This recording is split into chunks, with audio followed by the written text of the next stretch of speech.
Welcome to Behavior Self, the podcast that aims to bring the science of human behavior and how you can apply it to your own life and become the happiest, healthiest, and most successful version of you.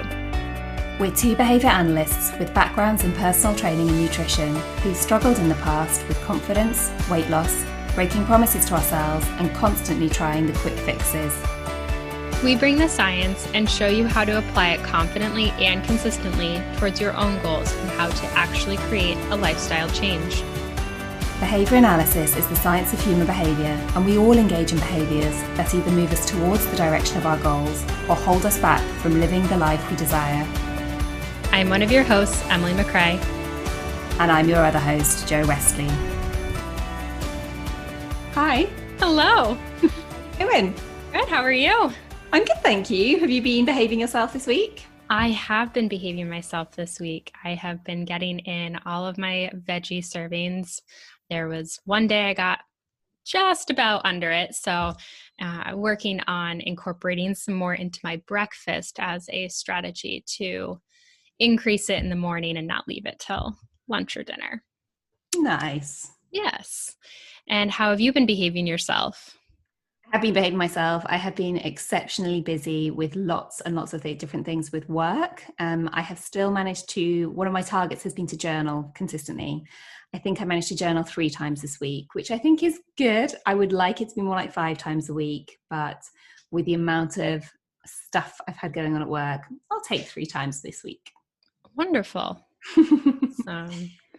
So we're going to start off today with kind of going over what is behavior analysis in the basic definition sense, but then also how we apply behavior analysis to behaviors in our own lives. Yeah, perfect. So not to sound too much like a textbook, ABA stands for Applied Behavior Analysis, and it's the science of helping us understand why people behave the way that they do. So maybe the way that they acquire skills or how they develop habits. Why do we do what we do? And behavior analysis comes at that from the idea that our subject matter is behavior in its context and nothing else. So we kind of operate from the assumption that behavior is lawful, it's not random, and it's the result of genetic and environmental causes. Primarily, we look at environmental. So while we might accept that there are genetic causes as well, we look at the environment and how the environment is impacting upon our behavior and how maybe we can change the environment to impact our future behavior. So we look at our behavior as having been shaped, or we might say selected by the environment, in much the same way that people's characteristics, the characteristics of a species are selected over time by adaptation to environmental characteristics. And we can use these kind of ABA or behavior analytic strategies to change behavior over time, make new habits, change old bad habits perhaps, and really make a science out of something that is otherwise quite messy.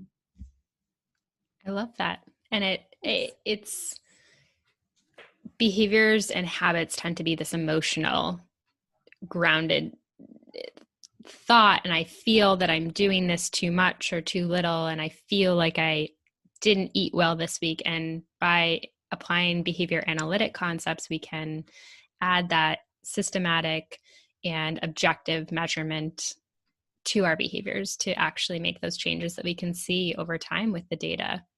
Perfect. I wonder if it's helpful to outline what a behavior is as well. I think sometimes we talk about behavior and people think we're only talking about bad behavior. So in your mind, what is a behavior? Scientifically, what is a behavior? So I go more for the simple, kind of more layman's terms definitions of this, just to help people kind of understand what it is. But a behavior is anything that we're doing or acting upon, and it's good behaviors, it's bad behaviors. It's sitting is a behavior, standing up is a behavior. So even if you're trying to increase standing up more, especially during this work from home time, that's a behavior that you can work on increasing. It's not just, I think many people think of bad behaviors as eating quote unquote bad foods or watching too much of a show or scrolling on Instagram, but it's all of these different actions that we're taking in our daily lives. every single day, we're all engaging in behaviors. At Yeah. this moment, you're listening to a podcast. That's a behavior. We want to increase that behavior. So Ideally. ideally, we want you guys to increase that behavior. And I guess when we're back at university learning about ABA, we get taught about the dead man's test. Yes. If a dead man can do it, it's not a behavior. So thinking, speaking, singing, eating, none of those things a dead man can do. Being still, being quiet, a dead man is very good. Or to be more politically correct, a dead human, a dead person. Right. Yes. I was just explaining this the other day for sleeping, and you can observe the rise and fall of the chest. And so that is a behavior, but just laying on the ground, that's typically what people who are deceased do, is lay in the ground. So that's not a behavior. And that's how we define it in our behavior analytic world. Yeah, perfect. And so I guess the reason, to come back to the reason why we're doing this podcast, I think behavior analysis is fascinating, and it certainly helped me frame life and how other people behave into such a beautiful kind of scientific what word am I trying to think of? Framework that then how other people behave isn't confusing or messy or even upsetting sometimes. It's just human behavior, and it's just, you can scientifically see where their behavior has come from. But the reason why we're doing this podcast is how to change our own behaviors. So how we can look at how our environment shapes our behavior, therefore how we can change our environment to change our behavior. Because I think so many times you hear people say, oh, I know what I should be doing, but I just can't do it. Or I wish I could do more of X, Y, or Z, but I just can't seem to get my act together. And actually, there's some really simple and easy ways that looking at your behavior through the behavior analytic scope could help change that. Yes, it's so common to hear, I wish I did this more often. I'm a huge offender of that. I wish I stretched more often. I wish I did yoga more often. And until you change the environment, and that's the perception or the misperception that a lot of people have of behavior analysis, is that we're really just changing the behaviors, or we're making people change their behaviors, but we're really actually changing the environment surrounding the behavior. So what is happening before the behavior occurs and after the behavior occurs. And that's really what's increasing or decreasing that behavior from occurring. So if after you go to the gym, you always have to drive home and you're stuck in traffic, maybe that's really what's decreasing that ability to get to the gym and go more often. So looking at, okay, how can we make this either more enjoyable or time it differently? But it's looking at the environment surrounding it and what we can do to shift and change that versus just the individual behavior itself, which I think a lot of people get stuck on. Yeah, great point. I have been a big fan of home workouts for many years, as you know, and it's been interesting in these coronavirus times of now everyone is a home workout fan, and there's no drive time to the gym, and there's no kind of sweaty machines with other people's gross sweat on. Like, yes, you're finally coming over to the dark side. Yes. And it really is. And I know I have several clients who struggle with that home workout because it's this environment of comfort and relaxation, and it then became environment of work and home learning. And this one environment that used to just signal relaxation after work is now every single facet of everyone's life. And so maybe setting aside that corner of the living room that is your workout space and then using it. I have a client who says they make really great decorations on my floor as her weights, and she just looks at them and they look really pretty on her floor. So we're working on, they're there, they have a spot. Now let's shift that environment so that we can use them. Right. So actually, I shifted my environment when I first started working out at home. I always work out first thing in the morning. I am very much an early bird. I wake up very early. So before I go to bed at night, or if he's awake later than me, before my husband goes to bed at night, I pull out the weights and put them right in front of where we sit on the sofa. So I literally cannot sit on the sofa without tripping over them. And so when I got up in the morning, I didn't have the choice of taking my coffee to sit on the sofa, the weights would have tripped me up if I had.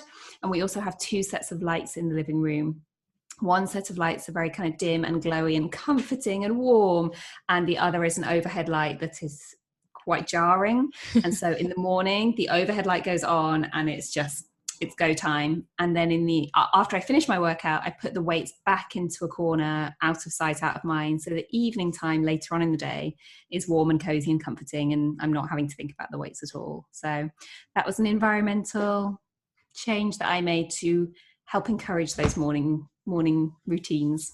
The light is a big one. I just shared that on my Instagram stories actually the other day for snoozing an alarm, like walking out and just turning on those worst overhead lights in the world. I can't stand them. I love lamps, but the overhead lights are really just going to wake you up, and you're not going to enjoy them, but they're going to get you up, and it's just one foot in front of the other. If you're really trying to get in those morning workouts, it's just start moving, and it gets better as it goes on. Yeah, and it's like nobody goes into those workouts thinking, yay, I'm so glad it's 5:30 in the morning and I'm working out. Nobody. Exactly. That's another misconception I think of people who do work out in the morning is, oh, well, they just love it. They're morning people. And even when I was getting in 5:30 a.m. workouts, when I needed to do that based on my schedule, and we'll talk about more later on in the podcast about like, I don't have time. I made time at 5:30 in the morning, but I did not enjoy it a single bit. But no, yeah, it's really creating the ease. And again, that effort needs to be very, very low to have to start. So setting up your weights out at night is a perfect way that we change the environment.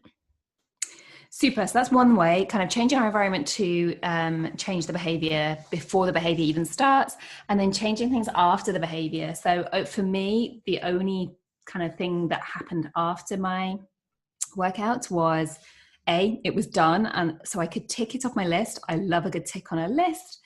I felt good. I think the endorphins were probably the huge motivator for me over time. But with other behaviors, there could be other, in inverted commas, prizes, or what as behavior analysts we call reinforcers, that give a prize or give something after the behavior happens that makes that behavior more likely in future. It could be a prize, but it might be something different. So it might be, let's try and think of some different examples. It might be every time you have a headache, you take a painkiller, that takes the pain away. I wouldn't call that a prize, but it would make it more likely that I take those painkillers in future, right? So there are lots of things that could come after a behavior that make the behavior more likely in future. And we can look at manipulating those things to make some behaviors more or less likely. Yeah. And even verbal praise. I mean, you were even mentioning the other day that when you were checking off your journaling, and then your husband noticed that you did it because he saw it on the calendar and praised you for that. And that's a reward. That's a reinforcer that you enjoy that him noticing that you accomplished it. And so that in and of itself, if you have a significant other or a roommate, them really giving you that praise and saying, hey, awesome, you did an awesome job with that, or a coach or a trainer, that's where that verbal praise can kind of come in. And sometimes that's enough, and that works just as well. Totally. And not to go down a rabbit hole, but when my husband praises my journaling behavior, his praise will be reinforced because I'll continue to journal and therefore have less panic attacks that he has to bring me down from. So his praising behavior will be reinforced, and his praising behavior will keep going because it's a nice thing for him for not having to deal with a manic wife who's crying every night. So, we all reinforce or punish each other. So yes, but this podcast, we are hopefully over time going to be looking at all sorts of different behaviors that people might want to increase for themselves or decrease for themselves, primarily focusing on health and fitness behaviors in our own lives because it's a big problem. And I think we're going to dive into all the sorts of different behaviors that we're going to tackle in the next podcast. Yeah, we tackle a lot of behaviors. Any behavior really we can tackle, but we'll keep it simple, and it's not just eating more vegetables or journaling if you're not into that. I just spoke with a new client that wants to work on flossing more, and that's a health habit. And it's something that I'm certain a lot of people struggle with, is getting flossing in, and not just here and there. So even behaviors like that, those are behaviors that we can work on increasing over time. And so it's not just working out and eating healthy. It's any kind of daily life behavior that is going to help you have overall health and wellness in your life. Yeah, super. We've got a few minutes left. I wonder if it would be fun, and you can tell me it's not fun to stop. But I wonder if it'd be fun if we could have some quick fire rounds of all the different behaviors we can think of that either we as behavior analysts have helped others change or in ourselves, or that we've read about in the literature, all the different types of human behavior we know behavior analysis has tackled. And I think the list is probably pretty exhaustive and we won't be able to come up with even half of them. So if we forget a few and we have angry behavior analysts contact us, I'm very sorry. But shall we try? Let's go back and forth. I like this. I guess the first one for me is my history is with individuals with learning difficulties. So for me, a big one has been teaching children with autism how to talk. That's a big one for me too. Also teaching children with autism how to engage in play behaviors with other children. Perfect. In adults with autism, how to complete a lot of personal care tasks. So how to use the washing machine, how to make a sandwich. Yep. I've also worked on how to order a cookie at Starbucks with a client once who was a little early teens, but he wanted to walk to Starbucks. And so we worked on how to order and pay and give money and those basic tasks that we don't normally think of as challenging, but can be. Nice one. Yeah. Okay. Outside of the world of autism, I was reading a paper on how to increase the number of healthful choices that people made by showing them computer generated pictures of themselves when they were older if they didn't make those health choices. So I think the main thing that they were studying is smoking. So if they didn't stop smoking. So stopping smoking, that would be a health behavior. That's a big one that has a lot of research. I've also worked with clients on increasing water intake. That's a big one, especially as we move into the winter months. And we'll talk about that later on in the podcast, but increasing hydration and water intake. Yep, super. One of my colleagues works with adults with dementia. She's worked on getting adults with dementia to take their medicine consistently. Yes. Also, adults working on vocational skills, so teaching sorting, maybe sorting silverware, and being able to be in the workforce, which is a really important task. Yep. I know that councils or local government have used ABA to get their constituents to use recycling bins more consistently and use them properly, consistently, not just throwing any old rubbish in there. Yep. There's also in companies working on adherence to safety behaviors. So in the world of health and safety and adhering to those basically orders and procedures. And so integrity with that. Yeah, perfect. Oh, am I starting to run out? I guess we're at my field, getting adults without learning difficulties, everyday Joes, to stick to their nutrition goals, whether that's eating more vegetables, eating less sugar, snacking less at night, eating more protein, whatever it might be, but those nutrition goals.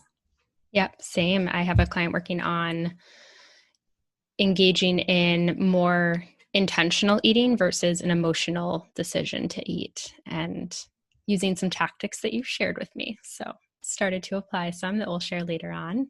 Nice. I think I might be out. Am I out? There's lots that I can think of, but they are quite niche, like getting gymnastics to perform their moves perfectly with clicker training, and that's quite niche.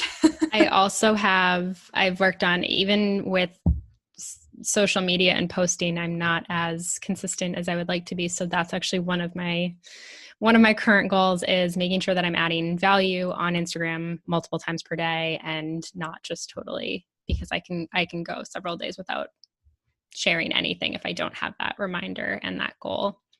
Same. Yeah, same. What other ones that have I done on myself over time? Over time, it's been snacking less, agreed. Going to bed on time and not just mindlessly scrolling through social media was another. Yep. Not hitting the snooze button, decreasing that. That's a big one. Or getting up on time. You can kind of look at it both ways. Yeah. Talking, I don't know how to say this without swearing, talking negatively about other people was a behavior plan that I had for myself, and reduced it as low as possible. I reduced some additional words in my language. So we have like and and we see this a lot in presentations or on speaking engagements, podcasts, and really looking at your verbal behavior. And though I tried to avoid the word like, I started replacing it with, and then I replaced it with kind of. And so we always want to fill this time in learning to just have silence in between the words. And talk eloquently. Yes. Nice. Okay. I think that's probably a broad range of different behaviors that we can work on. So that's our aim with Behavior Yourself, to try and apply behavior analytic concepts to the kind of things that we feel like the everyday person would find really useful. Behavior analysts themselves might, I don't know, find this a bit wishy-washy. We are going to try and make it for the everyday man. So we will keep, or woman, so we will keep referencing behavior analytic concepts and the science behind what we're talking about, but we also want the everyday person to be able to listen to this and get a lot from it. And if you're the everyday person and we sound a bit sciencey sometimes, bear with us. We will try to explain what we're saying in everyday language. Yeah. And if you hear something and we don't clarify it, send us a message. We'll link all of our information in the show notes and also at the end of the episodes, but send us a message. Hey, you guys said this term, what is it? And we can clarify it for you. And on the next episode as well, we'll fill that in for you guys. So or if you have any questions about yes. a particular behavior that you can't get under control, then absolutely we can cover that. Which I guess if you have any questions, if you have any comments, if you have any topics you want us to cover, come and find us. You will be able to find Emily at Emily McCrae, at emily.a.mccrae. McCrae is MACRAE on Instagram. And to find more from me, you can head to my Instagram at The Behavior Lady. You can probably hear I'm from the UK, so behavior is spelled with a U, so at The Behavior Lady. So we will see you guys next week for another episode. And please subscribe to the show wherever you get your podcasts. We'd be so grateful if you could leave us a review. We enjoy that, and it's going to help us get this out to more listeners to change their behaviors. Perfect. And just a quick disclaimer, and so I don't get cut off. We are both behavior analysts and we're both qualified in our respective fields, but this podcast is just for education and information sharing, and so shouldn't be taken as personal, medical, or behavioral advice or services. It's just for fun. Yes. And it's going to be so much fun. I'm excited. So we will talk to you guys next time. See you soon. Bye.